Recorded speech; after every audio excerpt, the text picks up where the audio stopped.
Ade, my name is Yokush, meaning Northern Lights. I'm a member of the Doloichi tribe in Alaska. The story I'm going to share with you today is the Raven story. A village was located on an island near Wincott, not far from the coast. Summers were long and very prosperous. Every family had enough gath, gach, and naylong to last them through the hish. Hish was setting in and the families were busy with chores. Mother would do beadwork and make tetsocks. Father would make gos and large githing. The dresh would need to be repaired before the sun. It was snowing and cold, so the people retired early.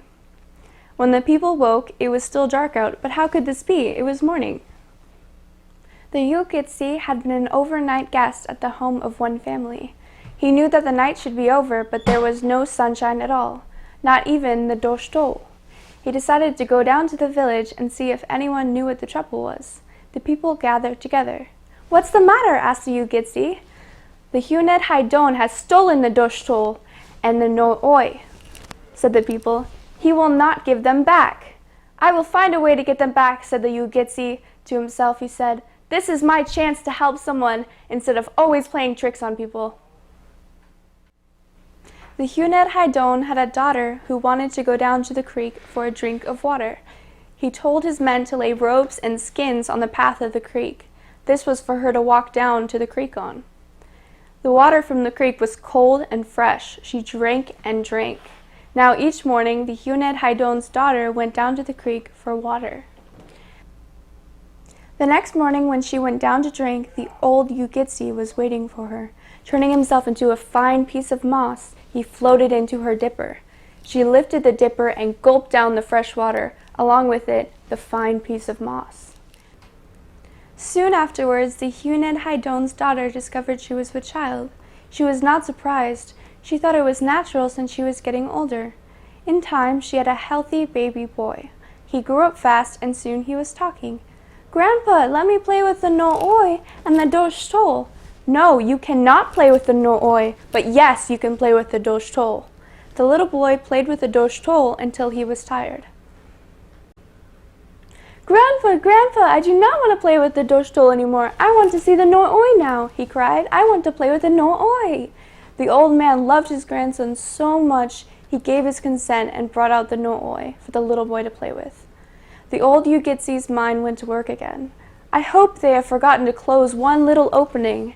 Sure enough, in the house was a little opening in the peak of the roof. As the little boy played with the no-oi and the dosh-tol, he would roll them closer and closer to the opening. When no one was looking, he threw out the no-oi and threw out the dosh-tol right through the opening. At the same time, the little boy changed into the old Yukitsi and flew out the opening. The people were so thankful when the Yukitsi returned the no-oi and the dosh-tol into the skies. From then on, they did not mind the silly tricks he played on them. The deck hidden words I used in the story were lake, winkut, king salmon, gath, meat, neylang, berries, gach, birch bark baskets, tetsocks, arrows, gos, large bow, githting, canoe, dresh, raven, yulgitsi, man chief, Huned Haidon, moon, dosh-tol, sun, no-oi, winter, hish, summer, san. I chose this story because even though someone can seem untrustworthy and tricky, they can still have a heart for others.